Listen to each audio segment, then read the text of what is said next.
بسم اللہ الرحمن الرحیم۔ السلام علیکم ورحمۃ اللہ وبرکاتہ۔ میں ہوں عمر فاروق اور ہمارا channel the light of truth میں ایک بار پھر آپ سب کو خوش آمدید کہتا ہوں۔ آج جس ٹاپک پر میں بات کرنے والا ہوں وہ ہمارا سلسلہ وار چلتا ہوا ایک topic the story of Bible کا 5واں حصہ ہوگا۔ تو اب میں اپنے نئے آنے والے مہمانوں سے گزارش کرتا ہوں کہ جو احباب ہمارے چینل پر نئے ہیں یا جنہوں نے ابھی تک ہمارے چینل کو سبسکرائب نہیں کیا، پہلے وہ لال بٹن کو دبا کر چینل کو سبسکرائب کر لیں اور سبسکرائب کرنے کے ساتھ جو بیل آئیکن ہے اس کو ضرور پریس کریں تاکہ جیسے ہی کوئی ویڈیو اپلوڈ کی جائے یوٹیوب کی طرف سے آپ کو نوٹیفیکیشن آ جائے۔ تو ناظرین، اپنا اور آپ کا قیمتی وقت ضائع کیے بغیر میں اپنے ٹاپک کی طرف بڑھتا ہوں۔ تو اپنے ٹاپک کو شروع کرنے سے پہلے میں آپ احباب سے ایک اور گزارش کرتا ہوں کہ ہمارے اس سلسلے کی تقریباً 4 ویڈیوز ہو چکی ہیں۔ تو جو احباب پہلی دفعہ یہ ویڈیو دیکھ رہے ہیں ان سے گزارش ہے کہ پہلے وہ پچھلی 4 ویڈیوز دیکھ لیں تاکہ انہیں یہ قصہ سمجھنے میں آسانی ہو۔ تو ناظرین، ہم اپنی پہلی 4 ویڈیو میں یہاں تک پہنچ چکے تھے کہ تورات ایک دفعہ بالکل ختم ہو چکی تھی، نذر آتش کر دی گئی تھی، اس کو جلا دیا گیا تھا، اور اس کے بعد دوسری مرتبہ تورات جو ہے وہ حضرت عزیر علیہ السلام نے لکھی تھی۔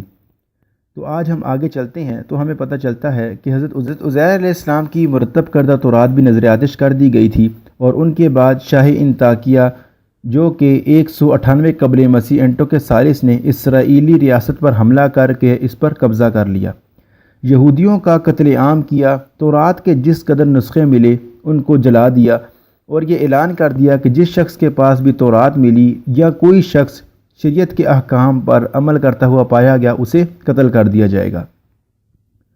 یہودیوں کے سابقہ باہمی اختلاف و انتشار کی وجہ سے ایک گروہ مکمل اس ظالم بادشاہ کا ساتھ دیتا رہا۔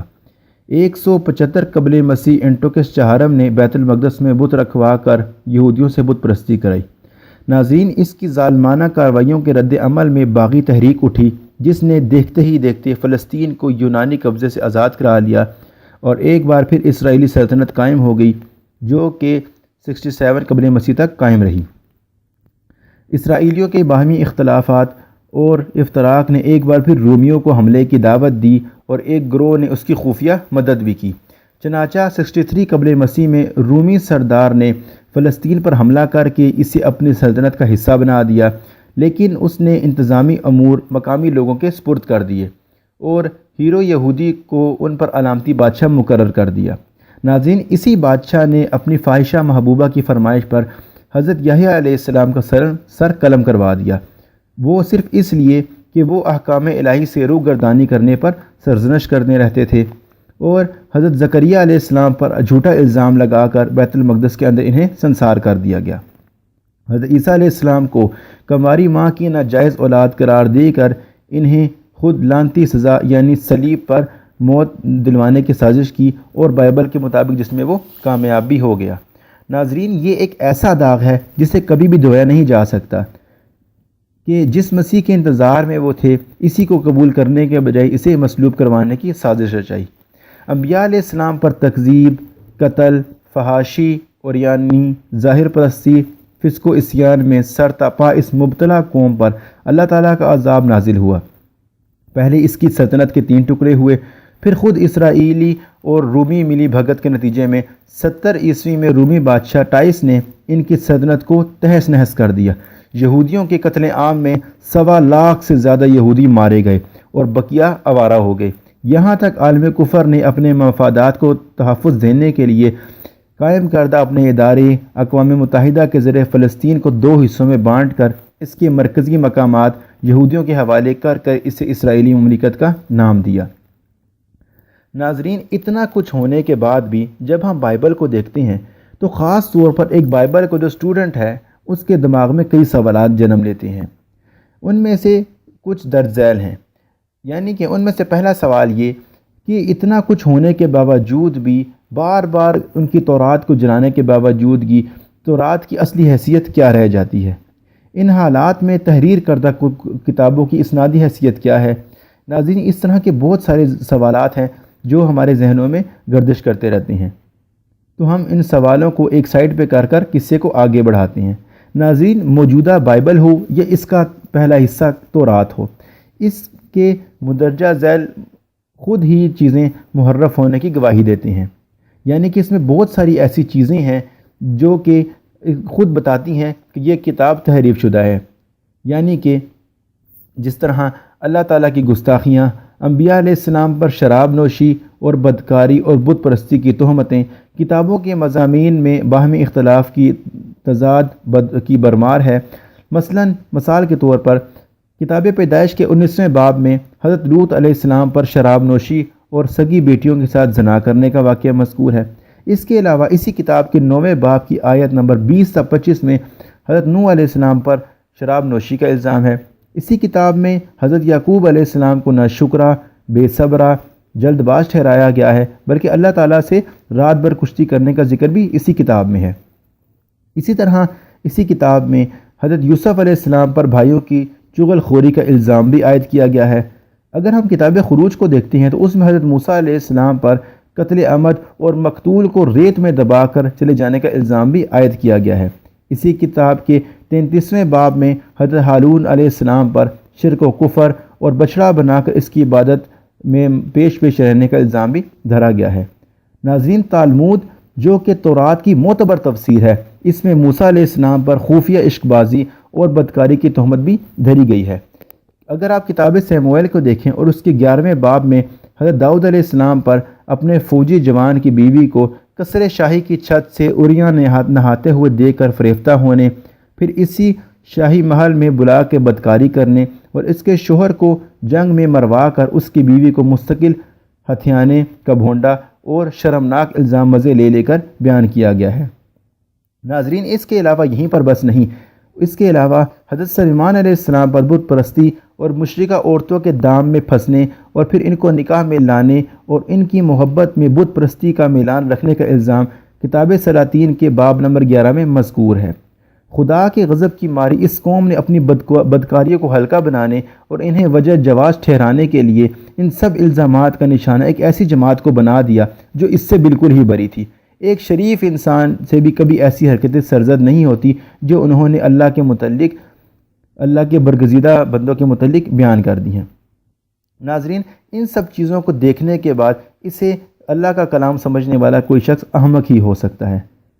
تو ناظرین، اب ہم اس طرف آتے ہیں کہ تورات کے جو مختلف نسخے تھے اور جو مختلف قسم کے اہل کتاب تھے، ان کے آپس میں کیا اختلافات تھے۔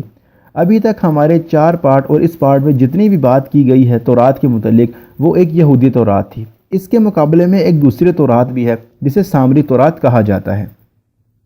ناظرین، نبوکد نصر کی 70 سالہ غلامی سے آزادی پانے کے بعد جب یہ فلسطین کو واپس لوٹے تو ہیکل کی از سر نو تعمیر شروع کی، جو بخت نصر کے حملے میں بری طرح جھلس کر بے نام و نشان ہو گئی تھی۔ اس تعمیر میں سامری فرقے نے حصہ لینا چاہا، لیکن اسرائیلیوں نے انہیں شرکت کرنے سے انکار کر دیا، کیونکہ سامری یہودی مذہب تو رکھتے تھے لیکن اسرائیلی خاندان سے تعلق نہیں رکھتے تھے، اس لیے اسرائیلی ان کے ساتھ نسلی تعصب رکھتے تھے۔ چنانچہ سامری فرقے نے اپنا الگ معبد خانہ بنایا اور الگ سے تورات مرتب کی، جسے سامری تورات کہا جاتا ہے۔ ناظرین، اسی طرح ٹی میلٹی پادری اپنی کتاب ہماری کتاب مقدسہ میں لکھتا ہے، تورات کا سامری نسخہ عہد عتیق کے نسخوں میں اہم ترین اور صحیح ترین نسخہ ہے۔ شاید اس کا آغاز 8ویں صدی قبل از مسیح ایسے ماحول اور اسباب کے باعث ہوا جس کا ذکر دوسرے سلاطین کے 70ویں باب میں ہے۔ اسے آسانی سے دوسرے ترجم کی صف میں شامل کر سکتے ہیں، اور ان میں سے کچھ نسخے کی نقل تیار کی گئی ہیں جو فلسطین میں نبلوس میں ہے۔ کہا جاتا ہے کہ یہ نسخہ مسیحی صدی کے آغاز میں تیار ہوا تھا۔ تقریباً 6000 جگہوں میں اس کا متن میسوٹک نسخے سے مختلف ہے۔ ان اختلافات میں سے ایسے اکثر ہیں جو غیر ضروری گرامر کے اختلافات ہیں، چنانچہ چند ایسے ہی ہیں جو جان بوجھ کر عمل میں لائے گئے ہیں۔ یہ اقتباس ہماری کتاب مقدسہ صفحہ نمبر 42 سے لیا گیا ہے۔ ناظرین، یہ جو مختلف قسم کے نسخے ہیں اور مختلف قسم کے ٹیکسٹ ہیں، اس پر انشاءاللہ میں ایک الگ ویڈیو ضرور بناؤں گا۔ پادری صاحب کی تشریح کے مطابق سامری تورات میں 6000 ایسے مقامات ہیں جو یہودی تورات سے مختلف ہیں۔